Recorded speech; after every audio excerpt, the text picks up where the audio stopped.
आप सभी रसिक श्रोताओं का मैं अन्नू कपूर हार्दिक अभिनंदन करता हूं, वंदन करता हूं इस शो में जिसका नाम है सुहाना सफर विद अन्नू कपूर।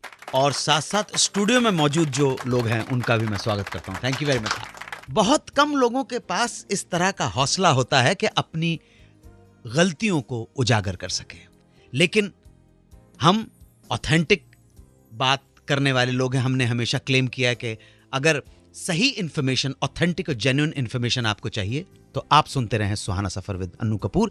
ये महफिल आपकी है, आपके कान आपके हैं, लेकिन बात हमारी जो पहुंचे वो सच्चाई की पहुंचे। सच्चाई की बात सुननी हो तो उस महफिल का नाम है सुहाना सफर विद अन्नू। मेरे मेहरबान कदरदान, आज के शो की पहली कहानी आनंद बख्शी। बचपन से गाने का शौक, फिल्मों का शौक, लेकिन जब बड़े हुए तो फौज में भर्ती हो गए। लेकिन ये दिल कहीं लगता नहीं, क्या करे। वह फौज में भी पोइट्री, गाने और फिल्में घूम रही थी। वहीं पे लिखना शुरू कर दिया। एक बार उनकी एक कविता आर्मी पब्लिकेशन के सैनिक समाचार में छपी। लोगों के रिस्पांस को देखकर उन्हें लगा कि यार ठीक ठाक लिख लेता हूं। हौसला बढ़ा, आर्मी की नौकरी छोड़ दी और बंबई पहुंच गए अपना भाग्य आजमाने। 50 के दशक की शुरुआत में, अर्ली 50s में आ गए बॉम्बे। फौज की नौकरी छोड़कर आए आनंद बख्शी को बॉम्बे में 2 महीने तक काम के लिए चक्कर काटते रहना पड़ा। काम नहीं मिला और उन्हें लगा कि फैसला गलत था।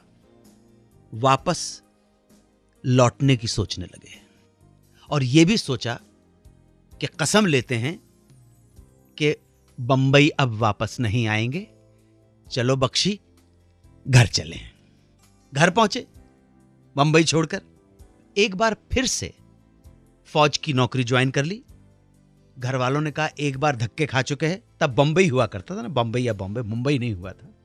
घर वालों ने कहा एक बार धक्के लग चुके हैं, बंबई का ख्याल तुम्हें खींचे नहीं, इसलिए तुम्हारे पैरों में बेड़ियां डालनी जरूरी है। इसलिए क्या कर दिया?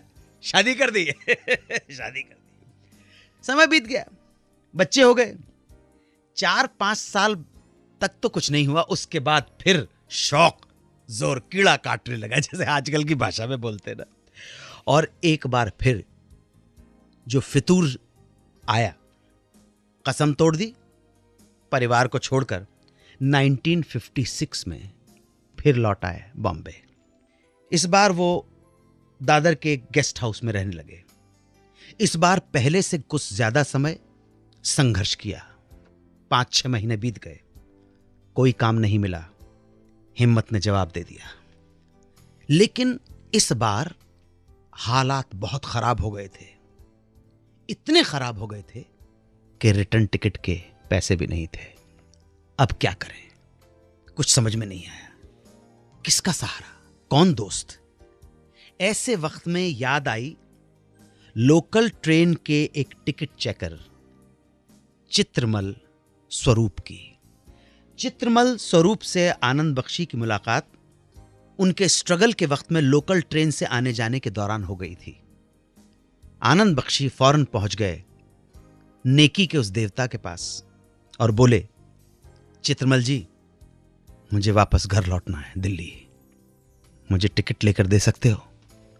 चित्रमल स्वरूप ने कहा, मुझे भरोसा है तुम पर, थोड़ा हौसला रखो, एक दिन कामयाबी तुम्हारे पैर चूमेगी। हां, टाइम जरूर लग सकता है। आनंद बख्शी ने कहा, इसी टाइम के अंदर 5-7 महीने कट गए हैं। अगर मैं रुक भी जाता हूं तो रहूंगा कहां? रहने का किराया तो छोड़ो, मेरे पास तो खाने के पैसे नहीं हैं, घर जाने का पैसा नहीं है। तब चित्रमल स्वरूप ने उनका सामान उठाया और चल दिए। बख्शी साहब को समझ में नहीं आया, क्या कर रहे हो आप? चित्रमल स्वरूप ने कहा, अब तुम मेरे साथ बोरीवली में मेरे घर पर रहोगे, जब तक तुम्हें तुम्हारी मंजिल नहीं मिल जाती तब तक।